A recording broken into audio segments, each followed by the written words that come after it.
Okay, here it is, October 1st, 2022. I haven't hunted in 4 or 5 years. My son Chad got me into this tree saddle, and he's right on the other side of the tree here in his tree saddle. And we're hunting this 120 acres of industrial land right around us. And we're hunting a food plot right out here. And he's been spotting several deer coming from left to right here, hitting the food plot. And hopefully we're going to have one come by tonight and get a shot at him.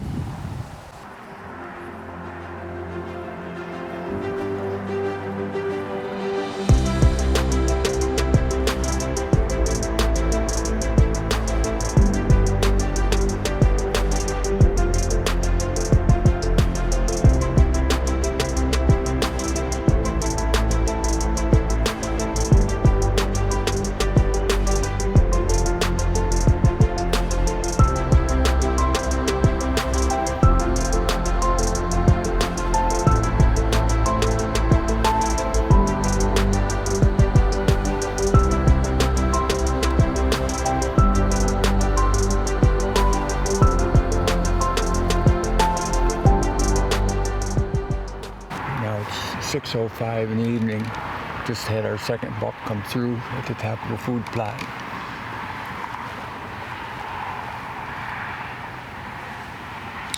Could you see him, or you're blind? I see him. I saw him. You could see him? Huh? With those glasses? Those are like binoculars. I saw him before you did. Those are like binoculars.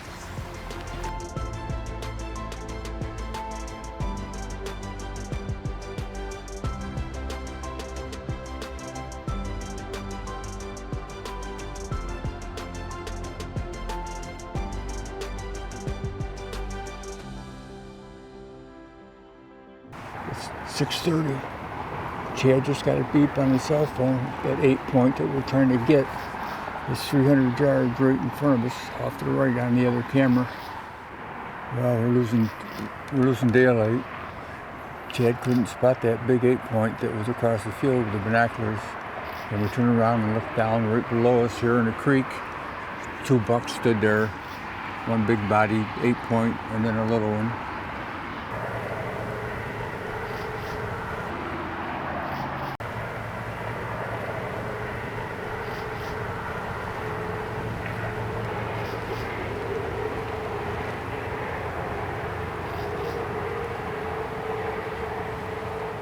We're going to wrap it up for tonight. It's too dark to shoot. Tomorrow night we're going to try another set where we saw that big 8-pointer tonight on the camera. So that wraps it up for tonight. All right, it's November 7th. It was supposed to be 35 degrees when I woke up this morning. It's 55 degrees. Deercast had it as great. I think it knocked it down to good just because I think the temperature didn't drop. Oh.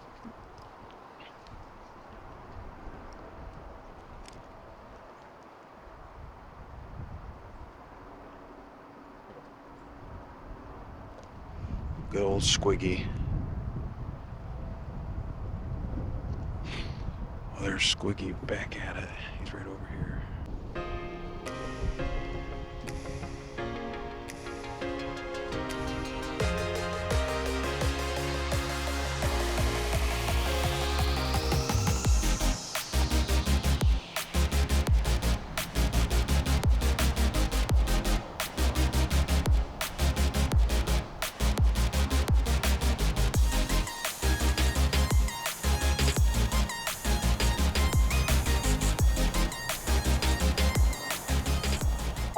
That was Squiggy, so he was chasing some doe. My camera, with the wind, is not being very cooperative. This tree is moving quite a bit. So I was testing the camera where I think the shot might be in the wind, and that was making it continue to swing, so I have to try and pivot a little bit the other way. And as I'm doing that, they step right out at 30 yards here, right in front of me. I seen the doe first, and then I see Squiggy. He went right into the bedding over here that I've been talking about. Come out of the CRP and right into the bedding. November 9th. 28 degrees this morning. Got a real heavy frost. Finally getting back to a south wind, which allows me to get close to this bedding area.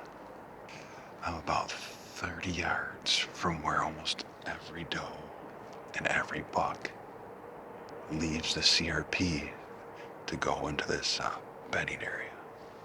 I think the deer are going into lockdown. I went from 4 or 5 really hectic, busy days out here in the CRP. A lot of chasing, bedding, getting up, chasing. A couple all-day sits to observe that. Yesterday, things really seemed to slow down. 27 feet up in this white poplar. It's a little thin here on the edge. And not really the optimum tree I want to be in. So I pushed it a little bit with the aiders and the double step sticks from Trophy Line. And then I'm on a wingman, which gets me another couple feet up.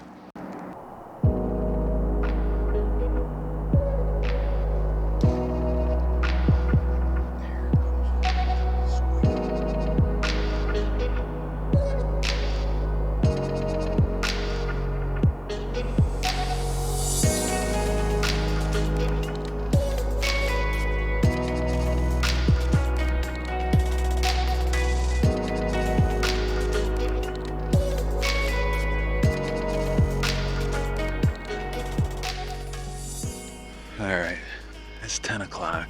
I'm gonna get down a little earlier than usual and do some scouting on this bedding area. Then I'm gonna go back over and do some scouting where I came close to shooting a buck about a week and a half ago. I think I'm gonna take one of my mobile sets and put it over there, but I want to get a peek inside the edge of this bedding. I might bring a set of regular sticks over, stackable sticks, and just put them on a tree so I can slide in and out quiet in there today too. So, but I might grab that one set, walk down quietly and put it up on the edge where I think these deer are gonna probably come out tonight. All right, it's November 13th. A lot quieter morning today than yesterday, although I feel the wind starting to pick up a little bit. Yesterday morning was the first time in this set. Windy and rainy. Today's supposed to be a little bit of snow. It's colder today. I think it's 29 degrees when I left the house. I just had a 2-year-old 6-point cross the one field over there. Same buck I messed with yesterday and grunted and got him to come in and cross over the railroad tracks there.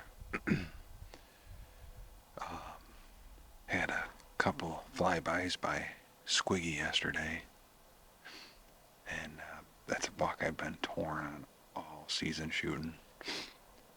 In velvet, I would have shot him, you know, when I looked at what he had the potential to be, but now he's busted up, and I don't know. I got, what, 5 days of hunting left with a bow before rifle season starts here in New York. It almost seemed like yesterday everything kind of slowed down and kind of paused and stayed up at the peak of this CRP, which is where I had a set and where I stocked up on that big, I say 10, but he's actually 11 point. He's got a split brow. I almost killed him on the ground, but I just didn't want to let an arrow go on the ground through that tall goldenrod. Just didn't feel right and had a very high potential of being a wound, so I didn't do it.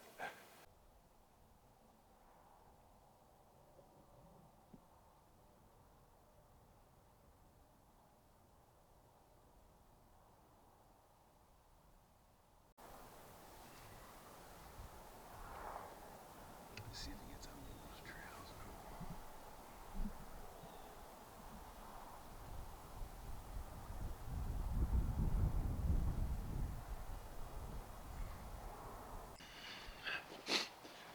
Well, Squiggy was back again. I swear that buck covers more ground than any deer I've ever witnessed in all my years of hunting. I mean, he comes from every direction. This is the first time I see him come from this direction. Across the winter wheat, he comes in like he's gonna come straight down this hedgerow right at me. Then he turns in, and in a hurry, he's halfway across the CRP to the west. Now he's going back to the north again, but he's covering some ground in there, so he's definitely desperately seeking. But who knows if he's coming this way? And he's hard to see in that CRP. Walking with his head down most of the time. I just pick up the goldenrod moving. But we'll see if he covers some ground and heads back in here.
Tree. As you seen in the shot, I hit him a little high and dropped him right there.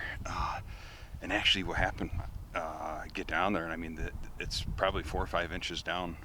I think it hit the top of the shoulder blade and it went up into his spine. So you see him drop right there, but the shot's actually probably that far down from his spine, his back. So I think I've had that happen before where you hit him in the shoulder blade, shoulder bone, and that arrow redirects into the spine.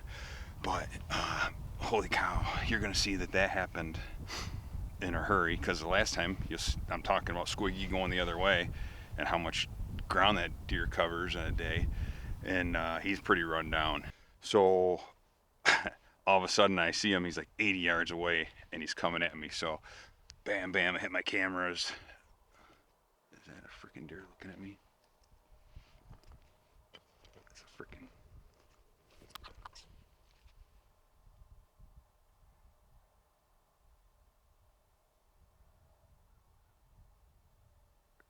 You're shitting me.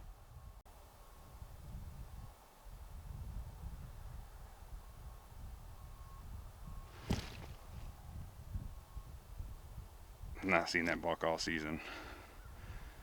One of the freaking giant bucks is right there.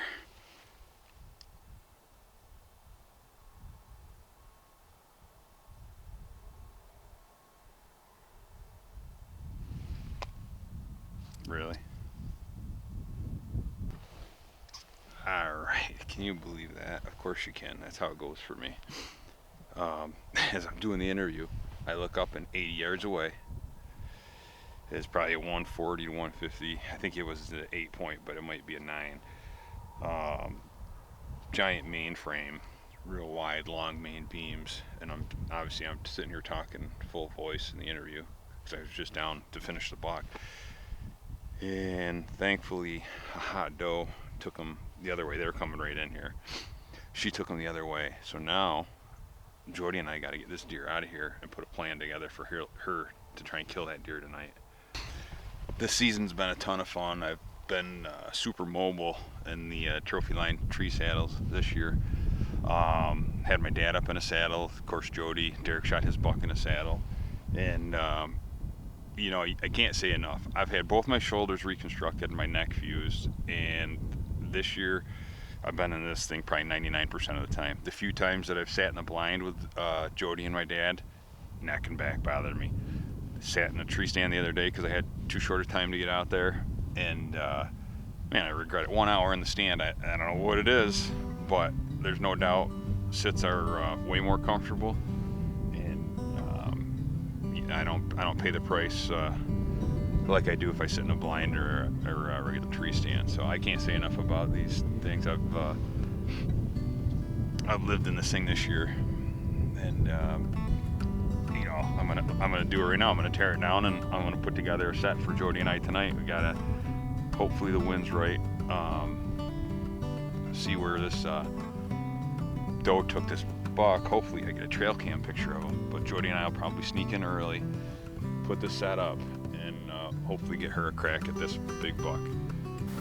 All right, so we're wrapping up. Jody's out here to give me a hand, and I obviously already told you all about the hunting, what took place, but again, I can't say enough about the mobility that the tree saddle gives you. Trophy line's been great to the team and I, and I've absolutely fallen in love with saddle hunting. I've spent 99% of my time this season in the tree saddle, and I've moved probably 20 plus times in the last week and a half, 2 weeks, just to kind of hone in on these deer and where they're traveling. So this is a cool hunt.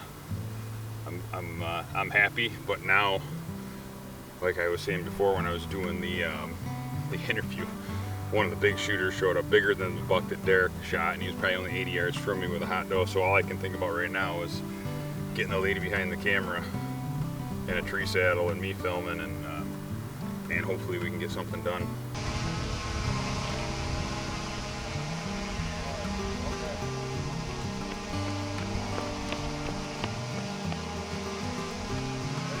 Yep.